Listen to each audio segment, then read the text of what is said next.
Halo semuanya, perkenalkan nama saya Gabriela Asti, mahasiswa Politeknik Negeri Kupang semester 1, jurusan Administrasi Bisnis, Program Studi Manajemen Perusahaan, dengan NIM 232371-2015. Pada video kali ini saya akan membahas materi tentang ekonomi mikro. Baik, yang pertama pengertian dari ekonomi mikro. Ekonomi mikro adalah cabang dari ilmu ekonomi yang lebih memfokuskan pada keputusan-keputusan individu, baik sektor rumah tangga maupun perusahaan, dalam mengalokasikan sumber daya untuk memenuhi kebutuhan hidupnya, atau ilmu yang mempelajari tentang perilaku ekonomi, individu rumah tangga, perusahaan, serta penentuan harga-harga pasar dan kuantitas faktor input, barang dan jasa yang diperjualbelikan, juga kaitannya dalam pengelolaan sumber daya ekonomi secara efektif dan efisien. Yang kedua, ruang lingkup ekonomi. Ada 3 ruang lingkup dalam ekonomi mikro. Yang pertama, interaksi di pasar barang. Pertemuan permintaan dan penawaran dengan interaksi antara penjual dan pembeli yang akan menentukan harga dan jumlah barang. Yang kedua, tingkah laku pembeli dan penjual menjalankan kegiatan ekonomi secara rasional, yaitu sama-sama memaksimalkan kepuasan dan keuntungan. Yang ketiga, interaksi di faktor produksi. Baik, yang ketiga, objek dalam setiap kegiatan ekonomi mikro antara lain yang pertama, barang atau benda-benda yang berwujud yang digunakan masyarakat untuk memenuhi kebutuhannya atau untuk menghasilkan benda lain yang akan memenuhi kebutuhan masyarakat. Yang kedua, barang dibagi menjadi 2, yaitu barang ekonomi adalah barang yang mempunyai kegunaan dan sifatnya langka yang tersedia lebih sedikit dibandingkan jumlah yang dibutuhkan masyarakat. Jenis-jenis barang ekonomi yaitu yang pertama, berdasarkan segi kepemilikan, yaitu barang privat adalah barang yang kepemilikannya dimiliki oleh seseorang, dan barang publik yaitu barang yang kepemilikannya dimiliki publik, misalnya jalan dan jembatan umum. Yang kedua, berdasarkan segi pemakaian, yaitu barang konsumsi adalah barang yang bisa langsung memenuhi kebutuhan, dan barang produksi yaitu barang yang digunakan sebagai alat untuk menghasilkan barang lain.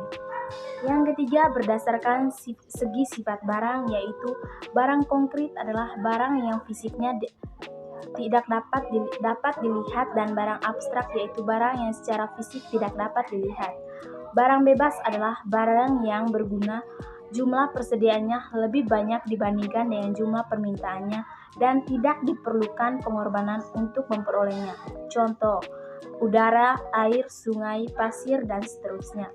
Yang berikut adalah jasa. Jasa adalah perbuatan atau kegiatan yang ditawarkan produsen ke pihak konsumen yang bermanfaat dan tidak berwujud, namun dapat memberikan kepuasan bagi individu serta kelompok masyarakat dalam memenuhi kebutuhannya. Yang berikut, tinjauan tentang ekonomi pasar. Pasar merupakan institusi atau badan atau tempat melakukan aktivitas jual beli barang atau jasa. Fungsi pasar adalah menentukan harga barang, mengorganisasi produksi, mendistribusikan barang dan jasa, melakukan penjatahan, serta menyediakan barang dan jasa untuk masa mendatang. Klasifikasi pasar yaitu yang pertama, pasar persaingan sempurna, di mana produksi perusahaan lebih besar daripada permintaan konsumen. Yang kedua, permintaan konsumen. Pasar persaingan tidak sempurna, di mana produksi perusahaan lebih kecil dari permintaan konsumen sehingga mengakibatkan harga jual barang atau jasa mahal. Yang ketiga, pasar monopoli yaitu suatu produsen dan tanpa pesaing langsung maupun tidak langsung. Yang keempat, pasar oligopoli yaitu beberapa perusahaan memiliki kekuatan besar untuk mempengaruhi pasar. Yang berikut, elastisitas permintaan dan penawaran. Yang pertama, elastisitas harga permintaan. Mengukur seberapa banyak permintaan barang dan jasa atau konsumsi berubah ketika harganya berubah. Elastisitas permintaan ditunjukkan dalam bentuk presentasi perubahan atau kuantitas yang diminta sebagai akibat dari 1% perubahan harga. Yang kedua, elastisitas harga penawaran, yaitu mengukur seberapa banyak penawaran barang dan jasa berubah ketika harganya berubah. Elastisitas harga ditunjukkan dalam bentuk presentasi perubahan atau kuantitas yang ditawarkan sebagai akibat dari 1% perubahan harga. Dan yang terakhir yaitu teori produksi dan biaya produksi. Yang pertama, teori produksi.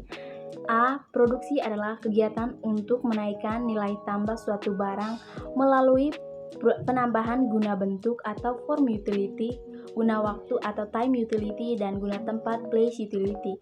B. Tahap-tahap produksi yaitu biaya total, biaya rata-rata, dan biaya marginal. Yang ke C yaitu biaya produksi jangka panjang, antara lain teknologi produksi, manajemen, dan sumber daya manusia. Yang kedua, teori biaya produksi. Yang pertama, konsep biaya antara lain. A. Biaya tenaga kerja adalah biaya yang dikeluarkan untuk menggunakan tenaga kerja atau orang atau satuan waktu, sedangkan harga tenaga kerja adalah upahnya baik per jam atau per hari. Yang kedua, biaya kewirausahaan adalah biaya yang dipakai perusahaan atau personal dengan kombinasi faktor produksi untuk ditransformasikan menjadi output berupa barang dan jasa. Baik, sekian pembawaan materi dari saya. Harapannya semoga materi ini bisa berguna bagi siapapun yang menonton video ini. Lebih dan kurangnya dalam video saya mohon maaf. Sekian dan terima kasih.